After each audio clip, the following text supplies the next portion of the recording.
conceito muito importante que nós precisamos revisar é o conceito de calor, ok? Não confunda calor com temperatura, com energia térmica. Dersim, qual que é a diferença? A temperatura está associada à medida do grau de agitação das partículas que compõem o corpo, uma substância. De um jeito informal, ela nos traduz o quanto algo é quente ou então o quanto algo é frio. Agora, a energia térmica de um corpo, imagina que cada corpo é composto por muitas moléculas, ok? Cada uma dessas moléculas tem massa, tem velocidade, então eu associo a ela uma energia chamada energia cinética. A gente pode relacionar a energia térmica ao somatório de todas as energias cinéticas, de todas as partículas que compõem um corpo. Então, por exemplo, imagina que eu tivesse uma xícara de café a 80 graus Celsius. Imagina que eu tivesse uma garrafa cheinha de café a uma mesma temperatura. O que isso significa? Que o grau de agitação das partículas é equivalente. No entanto, para eu aquecer a 80 graus Celsius uma xícara, eu tenho que dar uma quantidade X de energia. Para eu aquecer a uma mesma temperatura a garrafa de café, eu tenho que dar muito mais energia, porque eu tenho muito mais partículas lá, ok? Então, apesar das temperaturas serem iguais, as energias térmicas são diferentes, ok? Toma cuidado com isso. Tá. Quando você tem a energia térmica indo de um lugar de maior temperatura para um lugar de menor temperatura, nós temos um trânsito de energia. Como assim, ó? Se nesse exato momento você pegar um pedaço metálico lá na tua geladeira, uma moeda que você esqueceu lá na geladeira, e colocar na palma da tua mão. No começo, você vai perder calor para ela rapidamente, você vai perder energia para ela rapidamente. Quando você perde calor rapidamente, você tem uma sensação chamada, eu estou sentindo frio. Então quer dizer que tem energia térmica saindo da tua mão, indo para a moeda.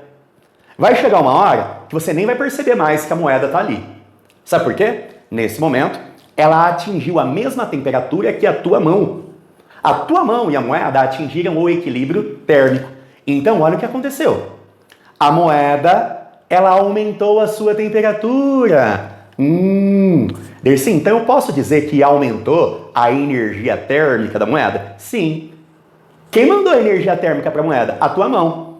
Então teve energia térmica ainda do mais quente para o mais frio. Quando a energia térmica estiver em trânsito, ela é chamada calor. Essa quantidade é representada com a letra Q. E ela pode ser dividida em duas partes. Se a quantidade de calor, que é representada com a letra Q, causar mudança de temperatura, ela é chamada de quantidade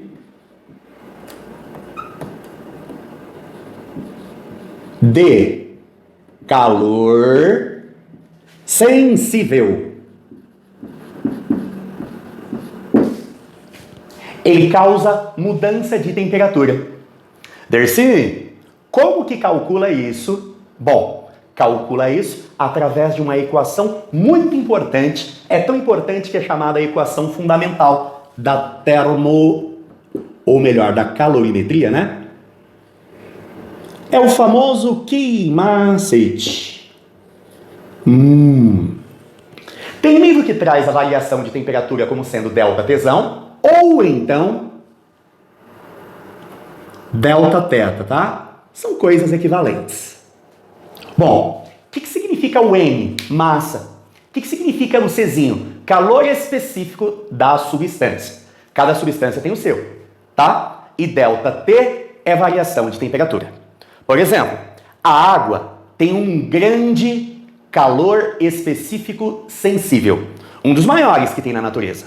Dercy, o que significa o Czinho da água ser grande? Significa dizer que, para que ela varie sua temperatura, você tem que trocar bastante calor com ela. Ok? Então acaba sendo mais difícil a gente variar a temperatura de uma porção de água. Em contrapartida, a areia apresenta um Czinho pequenininho. O que significa a areia apresentar um Czinho pequenininho? Significa dizer que eu consigo variar a temperatura da areia mais facilmente quando comparada, por exemplo, com a da água. É por isso que durante o dia a areia esquenta mais facilmente do que a água. Eu consigo caminhar na água na beira da praia, mas eu vou ter dificuldade para caminhar na areia quente. Em contrapartida, durante a noite, a areia, pelo fato de ter um Czinho bem menor que o da água, ela resfria mais rapidamente. Odersim, então eu posso pensar assim, ó. Quem tem Czinho pequeno varia mais facilmente a temperatura? Sim. Quem tem Czinho grande é mais difícil de variar a temperatura? Sim. A grosso modo, a gente pode simplificar dessa maneira. Tá bom? Lembrando que cada substância tem o seu Czinho. Uma gota de água ou uma piscina de água apresentam o mesmo Czinho. Não precisa você memorizar, quando necessário ele é dado, ele é fornecido. Ok? Agora, esse produto aqui, gente, ó, N1 vezes Czinho, é conhecido como Czão, capacidade térmica de um corpo, tá? O que ela representa? Quantas calorias eu tenho que dar para um corpo para variar a temperatura dele de 1 grau Celsius, tá bom? Por exemplo, se eu tiver uma gota de água e uma piscina de água, se a substância é a mesma, o Czinho é o mesmo. Não depende da quantidade, o Czinho não depende da massa. Em contrapartida, o Czão, ele depende da massa. Então, uma gota de água e uma piscina de água, como tem massas diferentes, apresentarão Czão diferente. O nome do Czão, capacidade térmica. O nome do Czinho, calor específico sensível. Ok? Bom, agora, o que significa esse Q? Esse Q, ele significa quantidade de calor. É isso que ele representa. Mas, Odersim, o de cima também não era isso. Era, só que esse de baixo, ele recebe o nome de quantidade de calor latente. Dersim, qual é a diferença dos dois? O de cima você usa quando o calor trocado causar variação de temperatura.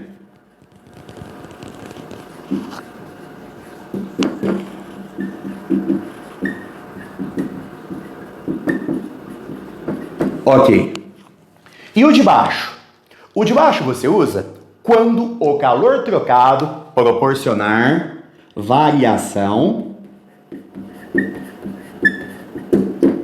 de estado físico. Odersim, como que eu faço para calcular o calor latente? O calor latente, ele é o famoso Q mole.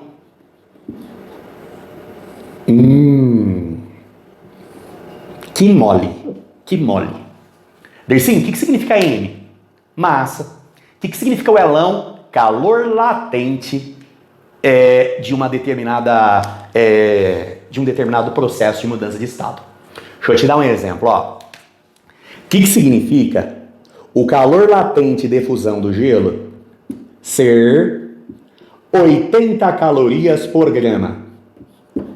Significa o seguinte: se eu quiser derreter 1 grama de gelo, eu tenho que fornecer 80 calorias. Se eu quiser derreter 2 gramas de gelo, o dobro, 160 calorias. Se eu quiser derreter meio grama de gelo, aí eu tenho que fornecer metade, 80 calorias. Ok? Bom, para exemplificar isso aqui, suponha que eu pergunte assim para você, ó. Imagina que eu tenha gelo a 0 graus, tá? Eu tenho 100 gramas de gelo a 0 graus. Pronto. Aqui, ó. 100 gramas de gelo a 0 graus, tá? Beleza. 100 gramas de gelo a 0 graus.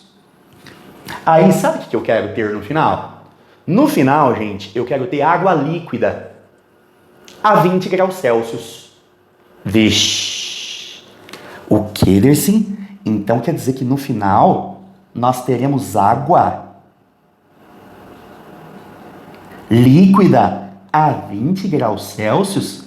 É. Aí eu pergunto assim para você.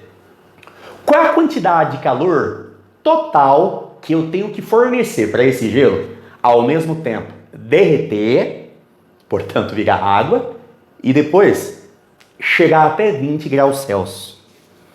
Eu pergunto para você quem é essa quantidade de calor que eu vou chamar de quantidade de calor total.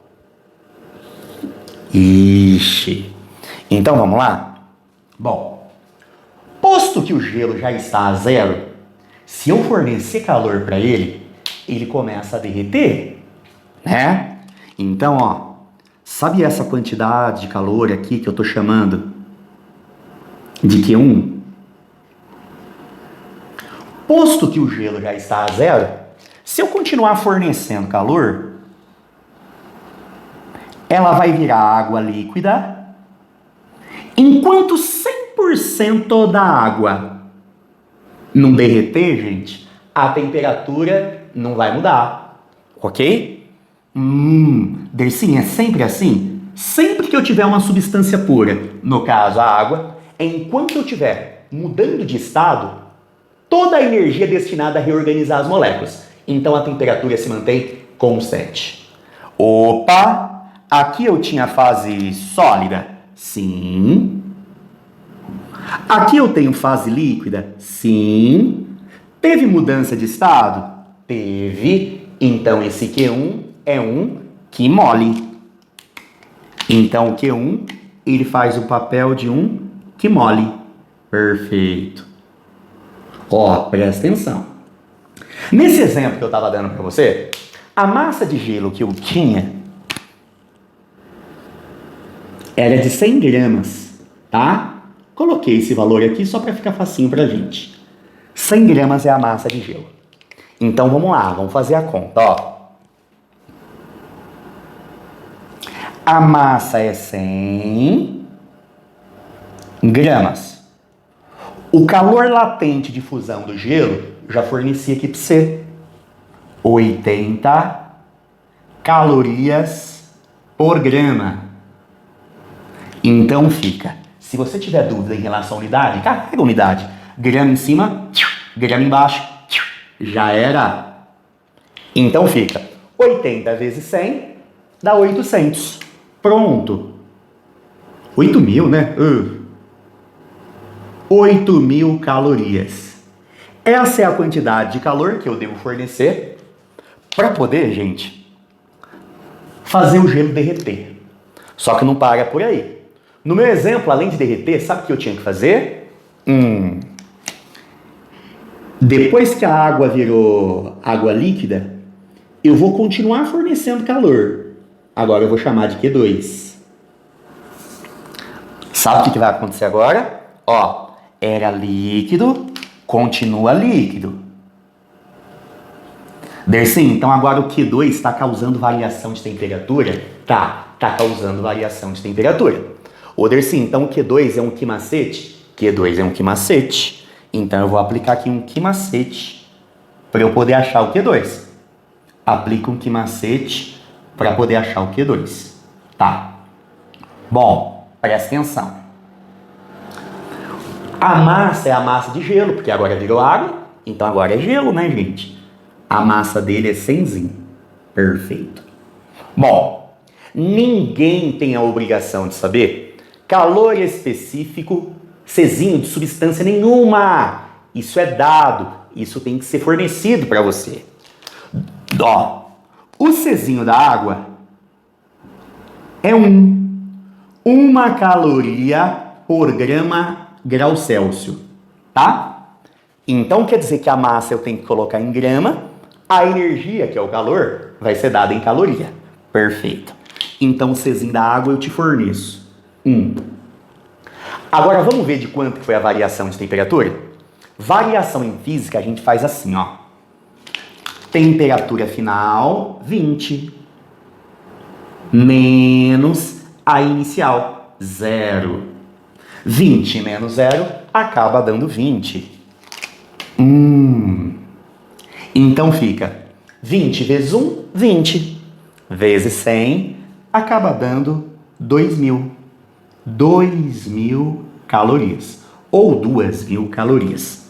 Portanto, para você fazer com que 100 gramas de gelo, que já estava a 0, se torne 100 gramas de água a 20, você tem que fornecer 1.000, ou melhor, você tem que fornecer 2.000 para derreter e mais 2.000 para aquecer.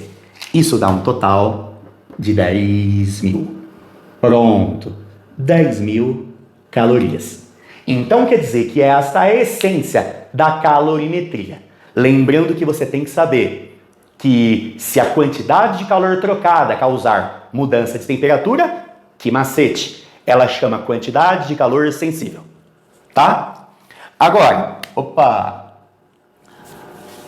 se a quantidade de calor trocada causar mudança de estado, eu estou diante de um quimole, ou quimolesa, como você preferir.